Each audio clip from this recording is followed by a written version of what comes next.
breaking news: blowout. The world's biggest company crushing expectations on earnings tonight after the close of trade. Its CEO now a household name around the world. Jensen Huang moments ago dismissing concerns of an AI bubble on the investor call. There's been a lot of talk about an AI bubble. From our vantage point, we see something very different. Every investor on earth, every president, every CEO listening and watching NVIDIA's release with bated breath. Because NVIDIA literally is the entire world economy right now, from AI to data centers to construction, you name it, right? It's not just one company. It's kind of the bet for everybody right now. Out front now, Jim Bianco, economic analyst, president of Bianco Research. So, Jim, do the details that are in this and what you heard from Jensen Huang on that investor call that everybody was listening to, do those details match the headlines of NVIDIA crushes it? Yes, it does. NVIDIA's numbers were fantastic right now. The number of sales that they had, the earnings that they had were way above Wall Street's expectations. You could argue Wall Street kind of rigs the numbers so that companies can beat and look good. But not with a high-profile company like this. Usually they have to kind of make an honest guess. So from that point, what it tells us is the AI boom is going along full speed right now. Going along full speed, and yet this is a boom, or I won't even use the word bubble then, but what it is a lot bigger than the one that went bust at the turn of the century, the internet, right? Yeah, that's correct. If you toed up all of the AI companies, the companies that are supply AI with power or with capital goods, they're half the U.S. stock market. They're half the S&P 500. During the internet bubble, it maybe got to a quarter of about the stock market. So the last time you've seen one theme like this be half the U.S. stock market might very well be the railroads in the late 19th century, when they were actually about 75% of the stock market back then.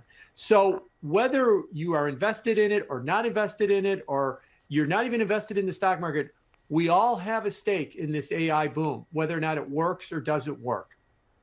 I mean, it's incredible the amount of money. And as I know, as you pointed out, when you look at next year, I mean, there's more money being spent on building data centers to support AI than offices.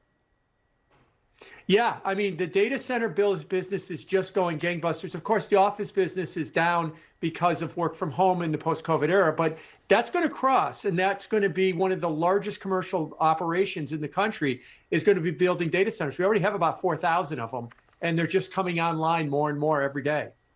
And so I guess then the question is, oh my gosh, what if all this is, what if they're doing too much and everything is based on one thing?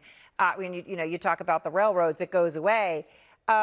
And yet then you think about this week, the song that topped the Billboard's country digital song, or last week, I'm sorry, digital song sales. It was not by a human being. It was by an AI generated artist. Take a listen, Jim.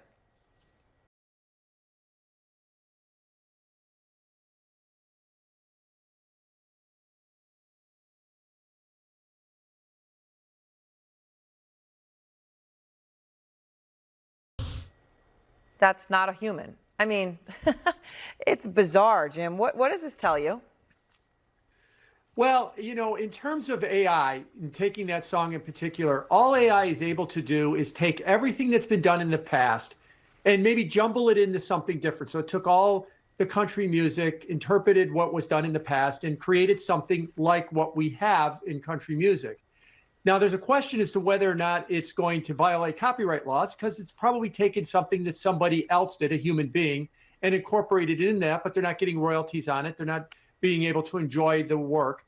And AI also can't create something new. So to switch genres, if you're waiting for the next Beatles or the next kind of new thing that's fresh and different, it's not going to come from a computer. It's going to have to come from a human being.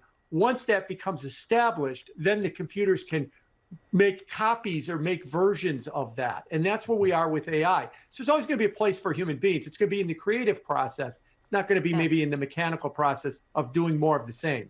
I wonder, and that's such an interesting take. I wonder if it'll make people feel better when they hear a headline like that song was #1 on the charts.